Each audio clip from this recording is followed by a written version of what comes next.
A thrill seeker is the talk of Hudson for making this dangerous and illegal jump. 2 weeks ago, 24-year-old Andrew Leach jumped off the I94 bridge between Minnesota and Wisconsin, a move that could end up costing him a lot of money. Leach tells our Scott Soroka why he did it. 5:45 p.m. rush hour, October 13th. Thousands are heading back to Hudson. I'm jumping off that bridge today, and it just became set in my mind. 24-year-old Andrew Leach did it. His friend videotaped it from a boat below.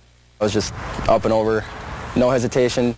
I think as I was falling, I was just like, oh my God, this is insane. Leach taped his ankles to keep them from breaking when he hit the water. He covered 80 feet in 2 seconds. I went down maybe 10 feet, and it was probably 3 swings of my arms, and I was back up.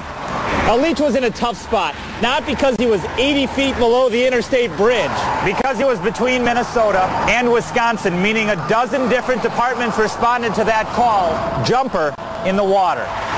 Driving by, Terry Brennan caught the jump out of the corner of her eye. I mean, I was coming across and I looked to my right, he hopped up on there, and next thing you know, he just jumped. I think stupidity comes to mind. Fire, EMS, dive teams, dozens of departments responded. They're always at risk because St. Croix is just a dangerous river. It runs fast, it runs deep. Leach had already been picked up by a buddy and was back at his boat less than a mile away.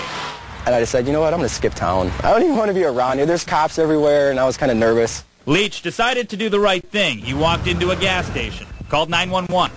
And he went to the payphone, and he had his hood up and everything. And I was like, hi, I just jumped off the bridge. I'm totally fine. I did it for a rush. You need to call off the search and rescue. And just out of fear, I hung up the phone and walked out. 10 minutes later, the jumper was arrested, booked, and released, charged with disorderly conduct. The question, how much does he owe for the search? I've heard between $10,000 and $15,000. Leach says he's watched that tape more than 100 times.